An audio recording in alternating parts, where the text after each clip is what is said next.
ഓം ശ്രീ മഹാദേവിയെ നമ. നമസ്തേ. ആനന്ദഭൈരവി ആസ്ട്രോളജിയിലേക്ക് എല്ലാവർക്കും സ്വാഗതം. 2025 ഫെബ്രുവരി 1 മകരം 19 ശനിയാഴ്ച മുതൽ ഫെബ്രുവരി 25 കുംഭം 16 വെള്ളിയാഴ്ച വരെയുള്ള വൃശ്ചികക്കൂറുകാരുടെ ഫെബ്രുവരി മാസ ഫലത്തെക്കുറിച്ചാണ് നമ്മളിപ്പോൾ ചിന്തിക്കുവാൻ പോകുന്നത്. വൃശ്ചികക്കൂറിലെ നക്ഷത്രങ്ങളായ വിശാഖം 4-ാം പാദം, അനിഴം നക്ഷത്രം, തൃക്കേട്ട നക്ഷത്രം എന്നീ നക്ഷത്രക്കാർക്കാണ് ഈ ഫലങ്ങൾ അനുയോജ്യമായിട്ടുള്ളത്. ഫെബ്രുവരി മാസത്തിൽ പ്രധാനപ്പെട്ട ഗ്രഹങ്ങളുടെ രാശിമാറ്റങ്ങളും നക്ഷത്രമാറ്റങ്ങളും ഏതെല്ലാമാണെന്ന് നോക്കാം. സൂര്യൻ ഫെബ്രുവരി 13 മകരം രാശിയിൽ നിന്നും കുംഭം രാശിയിലേക്ക് പ്രവേശിക്കുന്നു. ചൊവ്വ മിഥുനം രാശിയിൽ പുണർദം നക്ഷത്രത്തിലൂടെ വക്രം ചെയ്ത് സഞ്ചരിച്ചുകൊണ്ടിരിക്കുകയാണ്. ബുധൻ ഫെബ്രുവരി 7 കുംഭം രാശിയിൽ അവിട്ടം നക്ഷത്രത്തിലേക്ക് പ്രവേശിക്കുന്നു. വ്യാഴം രോഹിണി നക്ഷത്രത്തിലൂടെ വക്രം ചെയ്ത് ഇടവം രാശിയിൽ സഞ്ചരിച്ചുകൊണ്ടിരിക്കുകയാണ്. ശുക്രൻ ഫെബ്രുവരി 1 ഉത്രട്ടാതി നക്ഷത്രത്തിൽ പ്രവേശിക്കുന്നു മീനം രാശിയിൽ. ശനി പൂരുരുട്ടാതി നക്ഷത്രത്തിൽ കുംഭം രാശിയിലൂടെ സഞ്ചരിച്ചുകൊണ്ടിരിക്കുകയാണ്. രാഹു മീനം രാശിയിൽ ഉത്രട്ടാതി നക്ഷത്രത്തിലൂടെയും കേതു കന്നി രാശിയിൽ ഉത്തര നക്ഷത്രത്തിലൂടെയും സഞ്ചരിച്ചുകൊണ്ടിരിക്കുന്നു. ഇത്തരത്തിലുള്ള ഗ്രഹങ്ങളുടെ രാശിമാറ്റം ഇല്ലായ്മ അടിസ്ഥാനപരമായ ജീവിതത്തിൽ വലിയ മാറ്റങ്ങളൊന്നും ഉണ്ടാകുന്നില്ല എന്നുള്ളതിനെയും, എന്നാൽ ചെറുഗ്രഹങ്ങളുടെ നക്ഷത്രമാറ്റങ്ങളും രാശിമാറ്റങ്ങളും വരാൻ പോകുന്ന പല യാദൃശ്ചികവും പെട്ടെന്നുള്ളതുമായിട്ടുള്ള സംഭവങ്ങളെയുമാണ് ചൂണ്ടിക്കാണിക്കുന്നത്. ഇനി ഫെബ്രുവരി മാസത്തിലെ പ്രധാനപ്പെട്ട ദിവസങ്ങൾ എന്തെല്ലാമാണെന്ന് നോക്കാം. ഫെബ്രുവരി 10 പഴനിയിൽ രഥോത്സവവും 11 തൈപ്പൂയവും ആഘോഷിക്കുന്നു. 12 പൗർണമിയാണ്. 20 വൈക്കത്ത് കുംഭാഷ്ടമിയാണ്. ഫെബ്രുവരി 26 മഹാശിവരാത്രി ആഘോഷിക്കുന്നു. 27 അമാവാസി ഒരിക്കൽ ആചരിക്കുന്നു. ഈ ചാനൽ ഇതുവരെ സബ്സ്ക്രൈബ് ചെയ്തിട്ടില്ലാത്തവർ ഒന്ന് സബ്സ്ക്രൈബ് ചെയ്യുവാനും നിങ്ങൾക്ക് വേണ്ടപ്പെട്ടവർക്കെല്ലാം ഈ ചാനൽ ഒന്ന് ഷെയർ ചെയ്ത് കൊടുക്കുവാനും അഭ്യർത്ഥിക്കുന്നു. അരികിലുള്ള ബെൽ ബട്ടൺ അമർത്തിയതിൽ ഓൾ എന്ന് കൊടുത്താൽ ഇനി വരുന്ന എല്ലാ വീഡിയോകളും തത്സമയം തന്നെ നോട്ടിഫിക്കേഷനായിട്ട് ലഭിക്കുന്നതാണ്. വീഡിയോ ഇഷ്ടമായാൽ ഒരു ലൈക്ക് തരുവാൻ മടി കാണിക്കരുതേ. ഇനി വൃശ്ചികക്കൂറുകാർക്ക് ഫെബ്രുവരി മാസത്തിൽ എന്തെല്ലാം ഫലങ്ങളാണ് വരുവാൻ പോകുന്നത് എന്നൊന്ന് ചിന്തിച്ചു നോക്കാം. വൃശ്ചികക്കൂറുകാരുടെ 2-ാം ഭാവത്തിന്റെയും 5-ാം ഭാവത്തിന്റെ അധിപനായിരിക്കുന്ന വ്യാഴം 7-ാം ഭാവമായ ഇടവം രാശിയിലൂടെ വക്രസഞ്ചാരം നടത്തുകയാണ്.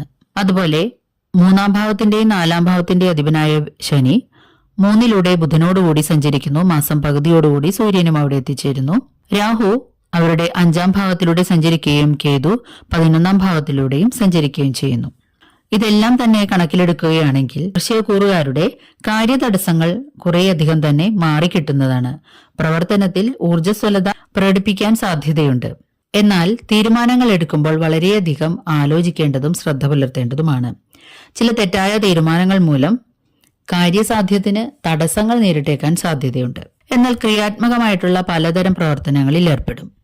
പുതിയ സംരംഭങ്ങൾ തുടങ്ങുന്നതിനെക്കുറിച്ചുള്ള ചിന്തകൾ ആരംഭിക്കുന്നതാണ്. അതുപോലെ പുതിയ ജോലികളിലേക്കും പുതിയ പല കാര്യങ്ങളും ആരംഭിക്കുന്നതിനായിട്ടുള്ള ചിന്തകളിൽ ഏർപ്പെട്ടേക്കാം.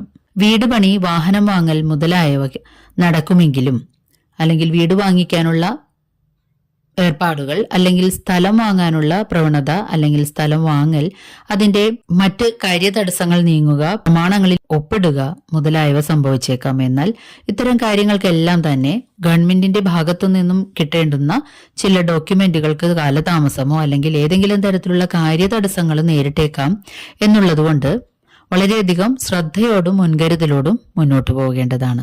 കുടുംബസ്വത്തിനെ കുറിച്ചുള്ള ചർച്ചകൾ തർക്കങ്ങളിൽ കലാശിച്ചേക്കാൻ സാധ്യതയുണ്ട്. സഹോദരങ്ങളുമായും മറ്റും വാക്കുതർക്കങ്ങളും ചൂടൻ സംഭാഷണങ്ങളും ഉണ്ടായേക്കാം. അതിന്റെ പ്രമാണങ്ങളിലും മറ്റും തെറ്റുകുറ്റങ്ങൾ ഇല്ലാതിരിക്കുവാനും അതിനെ സംബന്ധിച്ചുള്ള ചില കാര്യങ്ങൾക്ക് വേണ്ടിയിട്ട് കാലതാമസങ്ങളും നേരിട്ടേക്കാൻ സാധ്യതയുണ്ട്. തീർത്ഥയാത്രകളോ മറ്റു വിനോദയാത്രകളോ നടത്താനിടയുണ്ട്. വിവാഹ കാര്യങ്ങൾ തീരുമാനമാവുകയും വിവാഹാദി മംഗളകാര്യങ്ങൾ കുടുംബത്തിൽ സംഭവിക്കുകയും ചെയ്തേക്കാം. പിരിയാൻ തീരുമാനിച്ചിരുന്ന അല്ലെങ്കിൽ പിരിയാനിരുന്ന പല പ്രണയബന്ധങ്ങളും കൂടിച്ചേരുവാനായിട്ടും മംഗളകരമായിട്ട് വിവാഹത്തിൽ എത്തിച്ചേരുവാനും സാധ്യതയുണ്ട്. വിദ്യാർത്ഥികൾക്ക് വളരെയധികം അനുകൂലമായിട്ടുള്ള സമയമാണ്. അവർക്ക് ഉന്നത വിദ്യാഭ്യാസത്തിന് വിദേശ രാജ്യങ്ങളിലേക്ക് പോകുവാനും മറ്റും ശ്രമിക്കുകയാണെങ്കിൽ ഈ സമയത്ത് അത് നടന്നു കിട്ടുന്നതാണ്. അതുപോലെ കലാരംഗങ്ങളിൽ പ്രവർത്തിക്കുന്നവർക്കും വളരെ അനുകൂലമായിട്ടുള്ള സമയമാണ്. വിദേശ രാജ്യങ്ങളിലൊക്കെ അവർക്ക് പോയി ധനം, കീർത്തി മുതലായവ സമ്പാദിക്കുവാനും മറ്റും അനുകൂലമായിട്ടുള്ള സമയമാണ്. പൊതുവിൽ ഗോസിപ്പുകൾ, അപവാദ പ്രചരണങ്ങൾ എന്നിവയിൽ നിന്നും ഒഴിഞ്ഞു നിൽക്കേണ്ടതാണ്. സ്വയം പറഞ്ഞ് പരത്താതിരിക്കുന്നതിനും സ്വയം ഇത്തരം വിവാദങ്ങളിൽ ചെന്ന് ചാടാതിരിക്കുവാനും മുൻകരുതലുകൾ എടുക്കേണ്ടതാണ്. ആവശ്യമില്ലാത്ത കാര്യങ്ങൾ മറ്റുള്ളവരുടെ ഇടപാടുകളിൽ ഇടപെടാതിരിക്കുന്നതും തനിക്ക് പറ്റാത്ത ചുമതലകൾ ഏറ്റെടുക്കുന്നതും ഒഴിവാക്കേണ്ടതാണ്. പൊതുവിൽ കുടുംബത്തിൽ ഐശ്വര്യവും സന്തോഷവും സമാധാനവും വന്നു നിറയുന്നതാണ്. ബന്ധുക്കളെ കൊണ്ടും ഗുണങ്ങൾ ഉണ്ടാകുന്നതാണ്.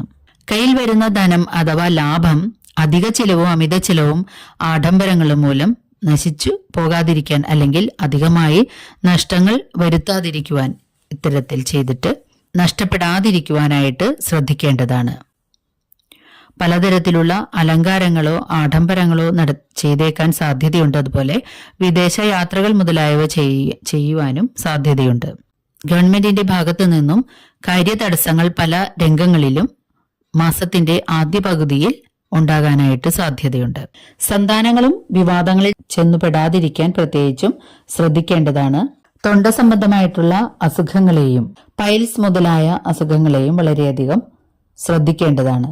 ഇനി ഫെബ്രുവരി മാസത്തിൽ വൃശ്ചികക്കൂറുകാർക്ക് താൽക്കാലിക ഗുളിക സ്ഥിതി ഫലമനുസരിച്ച് ഏതെല്ലാം ദിവസങ്ങൾ നല്ല കാര്യങ്ങളിൽ നിന്നും വിട്ടുനിൽക്കണം എന്നൊന്ന് ചിന്തിച്ചു നോക്കാം. വൃശ്ചികക്കൂറുകാർക്ക് 4, 11, 12, 18, 25 എന്നീ ദിവസങ്ങൾ ശാരീരികമോ മാനസികവുമായിട്ടുള്ള എന്തെങ്കിലും ബുദ്ധിമുട്ടുകൾ വരുവാനും പിതാവിനോ ഗുരുക്കന്മാർക്കോ അല്ലെങ്കിൽ പിതൃതുല്യരോ ഗുരു തുല്യരോ ആയിട്ടുള്ള ആളുകൾക്ക് ഈ ദിവസങ്ങളിൽ എന്തെങ്കിലും ബുദ്ധിമുട്ടുകൾ ഉണ്ടാകാൻ സാധ്യതയുണ്ട്. ദൂരദേശ യാത്രകൾ ഈ ദിവസങ്ങളിൽ ഒഴിവാക്കുന്നതും പ്രധാനപ്പെട്ട ഡോക്യുമെന്റുകളിൽ ഒപ്പുവെക്കുന്നതും ധനം കൈമാറൽ മുതലായവ നടത്തുന്നതും ഈ ദിവസം ഒഴിവാക്കേണ്ടതാണ്. ഫെബ്രുവരി 2, 3, 10, 16, 17, 24 എന്നീ ദിവസങ്ങളിൽ ധനപരമായിട്ടുള്ള പല ബുദ്ധിമുട്ടുകളും നേരിട്ടേക്കാനോ അല്ലെങ്കിൽ ധനനഷ്ടങ്ങൾ നേരിട്ടേക്കാനോ സാധ്യതയുണ്ട്.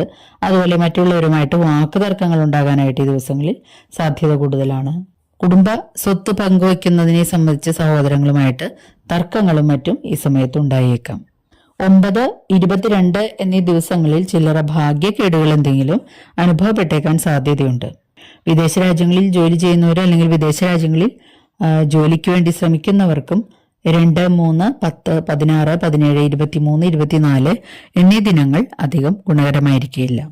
5, 13, 19, 26 എന്നീ ദിവസങ്ങൾ ബിസിനസ് മുതലായവ ചെയ്യുന്നവരും വാണിജ്യങ്ങൾ വ്യവസായങ്ങൾ തുടങ്ങിയവ ചെയ്യുന്നവരെല്ലാം തന്നെ വളരെയധികം ശ്രദ്ധയോടെ ധനം വിനിയോഗം ചെയ്യേണ്ടതാണ്. ദോഷങ്ങളുടെ പരിഹാരാർത്ഥമായിട്ട് നിങ്ങൾ ചെയ്യേണ്ടത് ഭദ്രകാളിയെങ്കിൽ രക്തപുഷ്പാഞ്ജലി, ചുവന്ന പുഷ്പങ്ങളുടെ സമർപ്പണം, ഭാഗ്യസൂക്തം, നെയ്വിളക്കുകൾ കത്തിച്ചുള്ള പ്രാർത്ഥന തുടങ്ങിയവ ഗുണം ചെയ്യുന്നതാണ്. വിഷ്ണു സഹസ്രനാമം നിത്യേനം പാരായണം ചെയ്യുക, തുളസി ചെടികൾ നട്ടുപിടിപ്പിക്കുകയും തുളസി ദളങ്ങൾ ഭഗവാന് സമർപ്പിക്കുകയും ചെയ്യുന്നതും, പക്കപ്പിറന്നാളിന് സർപ്പത്തിങ്കൽ 100 പാലും നടത്തുന്നതും, ശിവങ്കൽ, ധാര, പഞ്ചാക്ഷരി ജപങ്ങൾ തുടങ്ങിയവ ചെയ്യുന്നതും ഗുണപ്രദമാണ്. വീഡിയോ ഇഷ്ടമായാൽ ഒരു ലൈക്ക് തരുവാൻ മടി കാണിക്കരുത്. നന്ദി, നമസ്കാരം.